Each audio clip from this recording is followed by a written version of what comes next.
BJP सांसद मनोज तिवारी को सुन रहे थे, जिन्होंने कहा कि जिस तरीके से रावण की बुद्धि भ्रष्ट थी, उसी तरीके से कांग्रेस की बुद्धि भी भ्रष्ट हो गई है। इसीलिए उन्होंने राम मंदिर के कार्यक्रम में जाने से इनकार कर दिया है। तो चलिए बात करते हैं तीसरी बड़ी खबर की।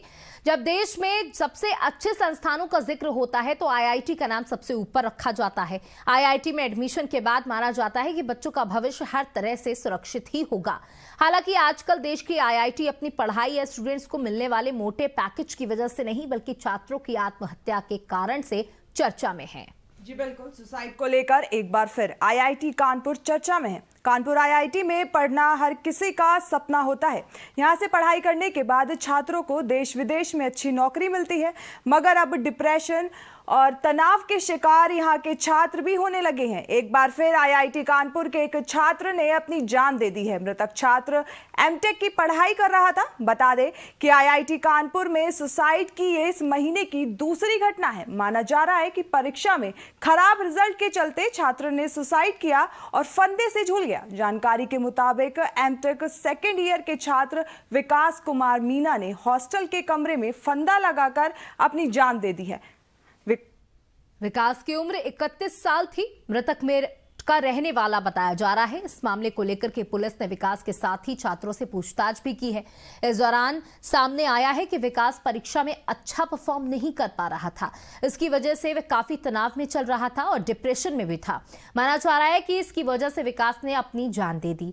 ये पहला मौका नहीं है जब आईआईटी कानपुर से सुसाइड का केस सामने आया हो। दरअसल कानपुर आईआईटी से लगातार ऐसे मामले सामने आते जा रहे हैं, जिससे सभी को चौंका दिया है। साल 2023 के आखिरी में ही रिसर्च छात्रा डॉक्टर पल्लवी ने सुसाइड किया। साल 2020 में आईआईटी कानपुर के प्रोफेसर प्रमोद सुब्रमण्यम ने भी अपनी जान दे दी। साल 2022 में वाराणसी के रहने वाले पीएचडी छात्र प्रशांत सिंह ने भी फांसी लगाकर अपनी जान दे दी।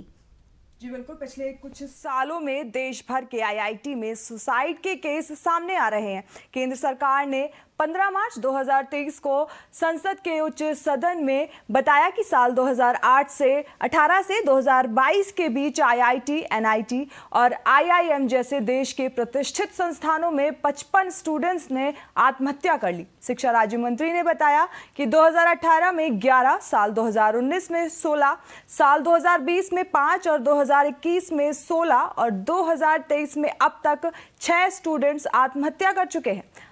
आखिर क्या कारण है कि आईआईटी, आईआईएम और एनआईटी जैसे प्रतिष्ठित संस्थानों में दाखिले के बाद भी स्टूडेंट्स आत्महत्या कर लेते हैं? सरकार और आईआईटी ऐसी घटनाओं को रोकने के लिए क्या कदम उठा रही है? सबसे सोचने वाली बात है। बड़े बड़े संस्थानों में इस तरीके की घटनाएं हो जाना, बच्चे इतनी ज्यादा एंजाइटी और डिप्रेशन के शिकार हो जाते हैं, भविष्य की इतनी ज्यादा चिंता बढ़ जाती है, प्रेशर आ जाता है, जिसकी वजह से अपनी जिंदगी को, अपनी जीवन लीला को समाप्त करना ही उनको सबसे आसान रास्ता दिखाई देता है।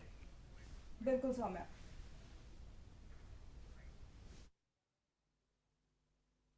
आज रात्रि 9 बजे के लगभग आईआईटी कानपुर के मुख्य सुरक्षा अधिकारी द्वारा पुलिस को यह सूचना दी गई कि वहां पढ़ने वाले एक एमटेक के छात्र, जिनका नाम विकास कुमार मीना है, उनके द्वारा आत्महत्या कर लिया गया है। इस सूचना पर तत्काल ही स्थानीय पुलिस मौके पर पहुंच गई है।